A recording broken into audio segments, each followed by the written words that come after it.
મહેસાણા શહેરમાં પ્રાઇવેટ નર્સરીઓને પણ ટક્કર આપે તેવી 53 સ્માર્ટ આંગણવાડીઓ તૈયાર કરવામાં આવી છે।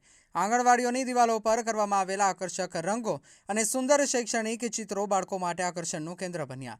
અહીં એવું જીવંત અને રમણીય વાતાવરણ ઊભું કરવામાં આવ્યું છે કે જેથી નાના ભૂલકાઓ તણાવમુક્ત રહીને રમતા રમતા પાયાનું શિક્ષણ મેળવવાનું શરૂ કરી શકે।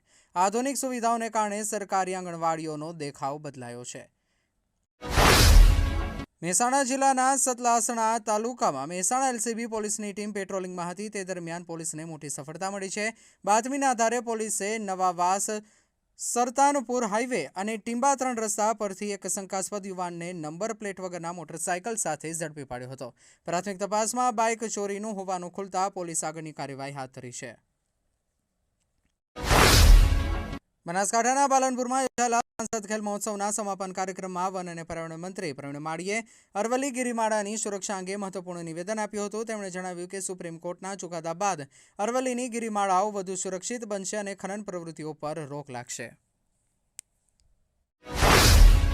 બનાસકાંઠા એલસીબીએ ધાનેરા પોલીસ સ્ટેશન વિસ્તારમાંથી દારૂની હેરાફેરી ઝડપી પાડી છે। પોલીસે હ્યુન્ડાઈ ક્રેટા ગાડીમાંથી ભારતીય બનાવટનો વિદેશી દારૂ અને વાહન સહિત કુલ 8,47,587 રૂપિયાનો મુદ્દામાલ જપ્ત કર્યો છે। જપ્ત કરાયેલા મુદ્દામાલમાં 1,595 બોટલ વિદેશી દારૂનો સમાવેશ થાય છે, જેની કિંમત 3,47,587 રૂપિયા છે। આ ઉપરાંત દારૂની હેરાફેરીમાં વપરાયેલ GJ38BB 1013 નંબરની હ્યુન્ડાઈ ક્રેટા ગાડી પણ કબજે કરવામાં આવી છે।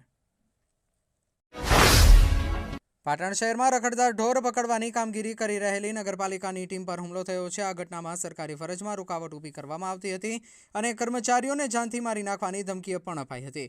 પાટણ સિટી એ ડિવિઝન પોલીસ મથકે 5 શખ્સો વિરુદ્ધ ફરિયાદ નોંધાઈ છે। આ ઘટના 24 ડિસેમ્બર 2025ના રોજ સાંજે આશરે 5:15 વાગ્યે બની હતી। નગરપાલિકાની ટીમ પારેવા સર્કલ પાસે આવેલા વોટર વર્ક્સ કમ્પાઉન્ડમાં 15થી 20 જેટલા રખડતા ઢોરને પકડી પાંજરામાં પૂરવાની તૈયારી કરી રહી હતી।